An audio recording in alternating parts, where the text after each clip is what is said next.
And Jan Ravens joins us now. Welcome back to the Pro. It's great to see you again. As a nation, we're not known to be hysterical. Are we getting more hysterical? I think we are getting more hysterical. I think everybody feels very off balance. I don't think we like being in this situation of uncertainty, and I think it has created huge divisions. Brexit is like there's sort of offices with red lines down the middle, separating the Remainers from the other bastards. But that's just me. I think it's I think it's quite funny watching the politicians trying to kind of keep a lid on the hysteria, which they don't often succeed in doing. Well, what I've noticed, I don't know if you've noticed this, but everybody is suddenly referring to each other as colleagues. I've noticed it in particular with Andrea Leadsom. Colleagues are doing this, and colleagues are all being colleagues together, and very collegiate colleagues. And it's like they're being the least like colleagues that they've ever been, ever. But they're not collegiate, that's for sure. Yeah, I know. It's like there's been a sort of memo sent down that they've all got to suddenly refer to each other as colleagues all the time. We're all together. It's all fine. We're not hysterical. Honestly, we're not. Now, the airwaves are full of debates about this, and they can sometimes get quite heated. We see more and more of the Chamber of the House of Commons. I don't think we've ever seen it as often on TV as we do now. That might be a good thing. It's parliamentary democracy. That's our Parliament. I wonder, though, if the country as a whole is hysterical, or whether it's more and more the Westminster bubble that's hysterical, and in the rest of the country, most folks are getting on with getting and spending and living and bringing up families in the normal way. I think everybody is very weary of all this, it seems obviously to a lot of people it's incomprehensible. I mean, there are all sorts of things about it that are incomprehensible, and that I think creates a sense of panic. There's a slight thing in Parliament of the sort of Salem witch trials. I saw Goody Subry with the devil. It's all sort of like that sort of infectious panic. But I think, as you say, out in the country, people are weary, but I don't think there's as much of the sort of just get on with it, because.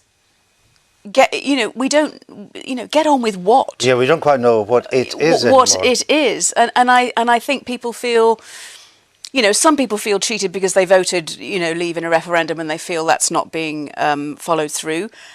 Some people feel cheated because they feel, well, this referendum had this vote, but wasn't there some sort of question about the way the whole Vote Leave campaign was funded? And, they lied to people on the, Political campaigns lying.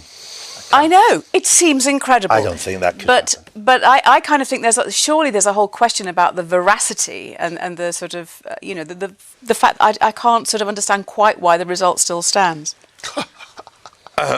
Michael, I'm sure. I am reeling from the originality of a comedian being a Remainer and feeling that she has to tell us. Look, you always moan about everybody, opposite you on the sofa being a Remainer. I mean, there's got to be some kind of balance, I for God's only sake. moan about everyone who comes on to that sofa and says the same thing week after week after week. Well, I'm sorry, I don't watch week after week after week, so I wouldn't know that. I'm so sorry. And most comedians are now presidents of Eastern European states anyway. Yes. They're getting into politics big time. Back to the subject of hysteria. I suppose you could say that David Cameron's reaction to the growth of UKIP when he was Prime Minister led to a hysterical reaction. By calling the referendum. By calling the referendum. And indeed a second hysterical reaction, which was, walking out. By walking out the next day. Of Number 10 the next day and out of Parliament a few days after that. What I don't quite understand either, and I'm genuinely, hoping that you can explain it to me, is why does the Tory party have this hysterical reaction to the ERG, which is a sort of minority in the Tory party? You mean the true Eurosceptics? Yes. Why is from David Cameron calling the referendum and Tory leaders before that, being kind of wrecked by this wing of the party that says, no, we hate Europe, we hate Harold Europe. Wilson did the same in 75 with Labour. Well, no, but I'm asking about the ERG. Why does it have such a huge influence on the people leading the Tory party? It was a hysterical reaction to UKIP of David Cameron's, who had just got, 4%, 5% in the 2010 general election, and he nicked their main manifesto commitment. I think now It's a different UKIP. The UKIP of Nigel Farage wasn't far right, and Nigel Farage wasn't far right. Nigel Farage is kind of old school It was Tory. old school conservative. Now it's now the UKIP of Tommy That's really Robinson. scary. Now that is Oh no, really- it's That makes me it's feel a slightly proper hysterical. European hard right. Yeah. Real hard right. But are we getting more hysterical, or is it just the political class is getting more hysterical? I think you're right, what you were inferring in your question to Jan. I think for the great majority of people out there, activism has become something in the Tory party. I don't know the Tory party well, but they weren't known for being active in the constituencies. Virtually, they raised money. And went to local They were a hubs. party that didn't exist really outside of Westminster. Now they seem to me to be a different animal. We, of course, have been taken over by Momentum, thoroughly unconstitutional. So there are activists on our side now. And it feels, because this is a big issue as well, and the referendum, it feels as if everything's going hysterical. But I think outside of these people would be activists anyway. I think for the general public, I think Britain's, un-French, if you like, reaction to these things is as calm and measured as it's always been. You could take, we haven't had the Gilets jaunes. There is a kind of nasty undercurrent that I see from both sides at times. And we certainly, we're not setting fire to Oxford streets every Saturday afternoon the way the French are setting fire to the Champs-Élysées. We don't have 93 hard right MPs in our parliament the way the Germans have in the Bundestag.